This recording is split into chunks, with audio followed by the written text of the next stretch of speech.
Sobrang sarap. Parang commercial na. So, eto na nga mga Habibis. Yung mama ko bukas uuwi na pabalik ng Cagayan de Oro. So, I wanted to make tonight a special night, parang despedida night. Yung asawa ko, si Habi Rai, ay he's not feeling well pa rin, na nagpapagaling pa rin. So, papahinga lang siya sa taas. Ako ang magluluto ng something special.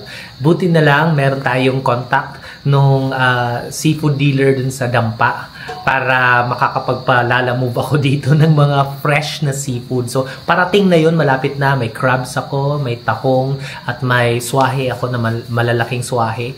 And I think I'm going to make seafood curry. Malinis na po. Yan, ito na yung crabs. Fresh yan. Actually, buhay yan kanina. At nilinis at pinatay ni Ate Rose. Si Ate Rose ay mamamatay alimango. Lumalaban nga po, sir. Yan, ang tataba po, sir. Oo, so, yes.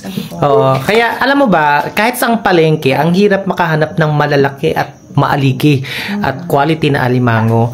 Lagi lang ako sa Dampa bumibili. Kaso, ang hassle pumunta ng Dampa, kaya nagpapalalamove ako. Nagpapalalamove lang ako kay Ariel Borbon Ilisan. Ilalagay natin kung ano yung kung saan siya mako-contact para bumili kayo sa kanya ng mga seafood. Hindi lang alimango, pati like yan, meron din tayong hipon. Swahe yan, malalaki, fresh, 'di ba? Quality. Kung gusto niyo quality, pinapalalamove ko lang, hindi na ako pumupunta ng Dampa. Yes, luto tayo, Ate Rose. Okay po, sir. Init muna tayo ng mantika. And then, gigisahin lang natin yung ating aromatics. Yung luya, bawang, at sibuyas. Sibuyas. Last ko lagi ang bawang.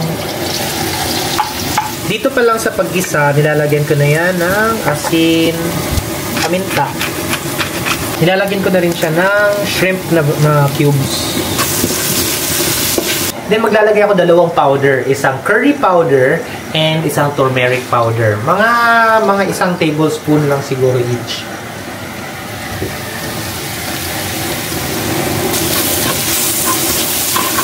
Ito, optional na lang to. Pero ako gusto ko siyang lagyan ng curry na chicken paste.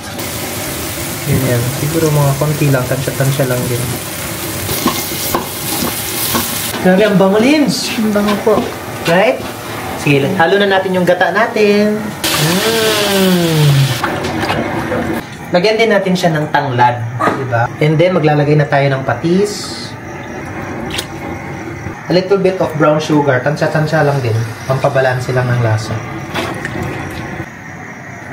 Tikman mo.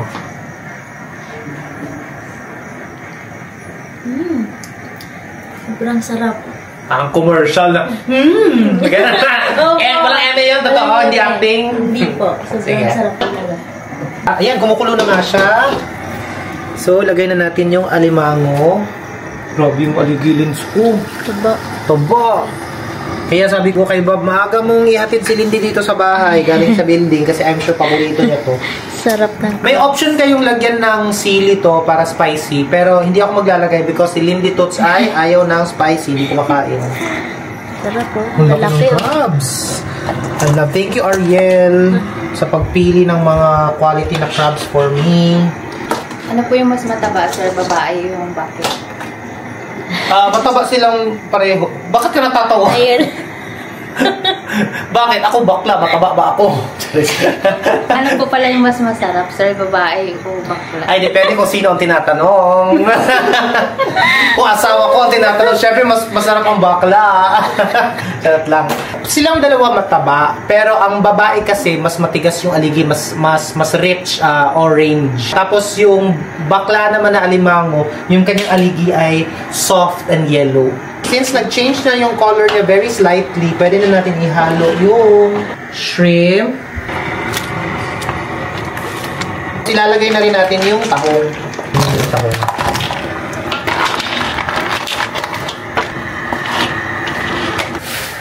Ate Rose, parang luto na to, no?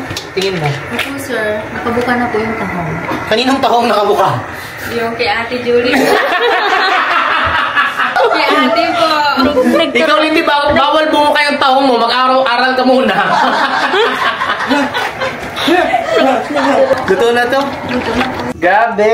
Mukhang masarap. Ang laki ng alimango. And para mas espesyal pa yung gabi, bukod sa masarap na ulam, isa-set up natin yung ating dining table.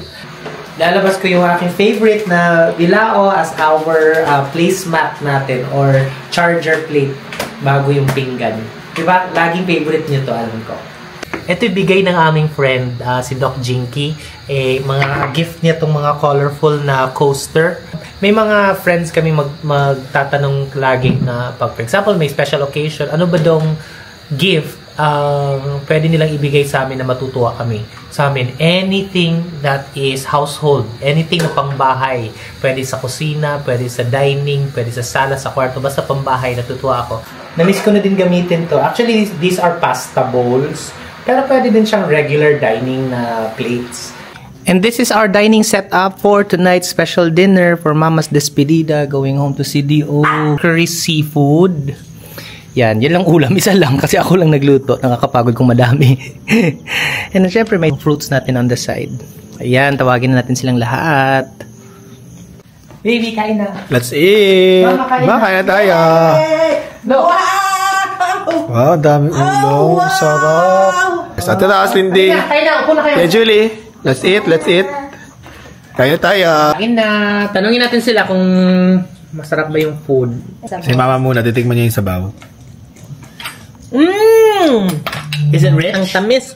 Very rich. Sarap. Yes. Sarap po. Sarap. Lasang-lasa po yung gata, sir. Lasang-lasa. Tia, pasado ba? Pasado.